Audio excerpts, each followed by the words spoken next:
Our initial study of alien biology revealed the terrifying potential of the original 10 aliens. But the vault goes much deeper. As hostile environments demand radical new survival strategies, secondary sequences are unlocked. These are beings that bend the rigid laws of physics, botany, and cellular replication.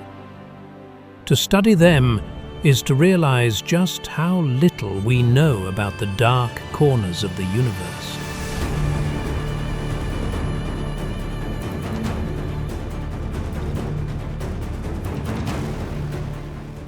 The Toku star, or hence called way big, is not a product of soil or sea.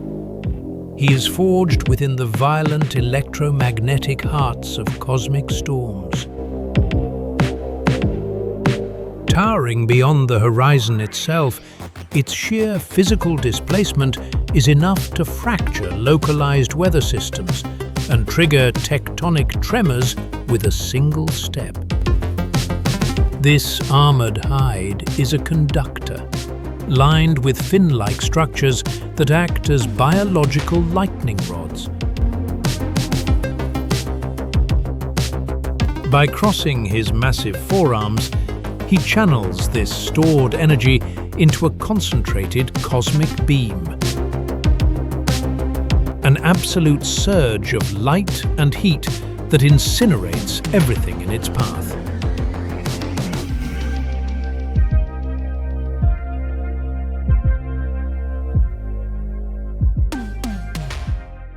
The Arburian Pelarota, known commonly as Cannonbolt, has evolved to meet this brutal reality.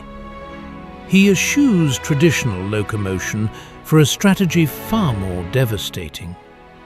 Encased in thick, interlocking plates of biological shielding, this broad frame appears cumbersome in a resting state. But when needed, this organism does not retreat. He condenses, folding into a seamless, impenetrable sphere. Harnessing immense rotational momentum, he becomes a living, biological wrecking ball, capable of ricocheting through shattered landscapes.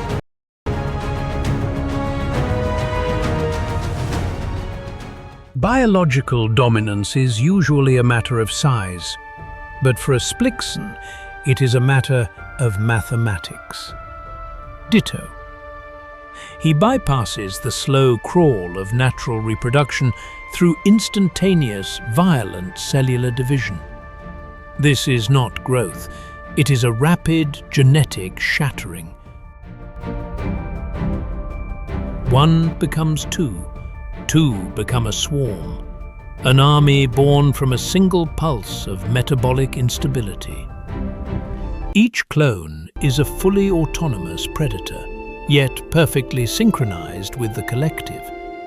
This rapid expansion is his primary defense, allowing the species to outmaneuver and overwhelm through sheer, chaotic multiplicity.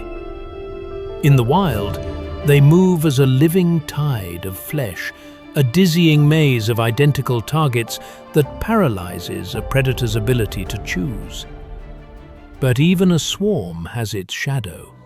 A territorial dispute erupts. The challenger emerges from the brush, the Penuncian,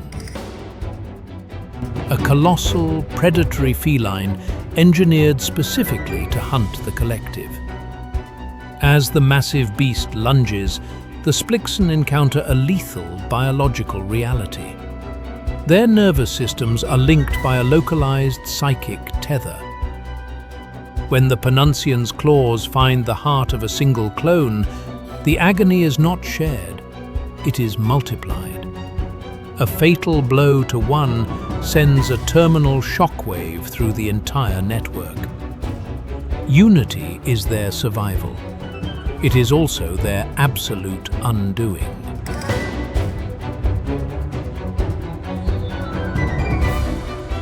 The Florauna, or Wildvine, has abandoned flesh and bone for a violent botanical architecture. Because the jungle floor is a graveyard and sunlight is a luxury, to dominate this unique environment, the predator must become the forest itself. In an ecosystem where the soil is entirely drained of nutrients, survival requires a brutal alternative. The predator must become the trap. This organism collapses its central mass, weaving its vines directly into the choked canopy until its silhouette completely vanishes. It does not move, it does not breathe. It waits for the environment to do the work. Weaponized roots cultivate highly volatile, explosive seed capsules just beneath the topsoil, turning the forest floor into a living minefield. When the vibrations of the terrain trigger the perimeter, the earth erupts in a concussive blast of organic shrapnel. Before the smoke can clear, fibrous tendrils lash out with immense speeds to enshare and drag any intruding mass into the suffocating canopy. When an ecosystem is stripped entirely bare of traditional sustenance, digestion itself must become a weapon. Upchuck, a specimen of the Gourmand species, is a masterclass in extreme metabolic survival. Do not let his diminutive stature deceive you. Its internal biology is a terrifying anomaly. Using 4 prehensile tongues, he latches onto non-organic matter, dragging scrap metal and solid rock into a hyperdimensional stomach. Upchuck does not digest prey, he converts it. Within seconds, consumed mass is violently expelled as a highly pressurized, acidic plasma burst, turning a desolate wasteland into a firing squad. We further observe a predator that has abandoned traditional facial structure for sensory dominance. Meet Eye Guy, an opticoid.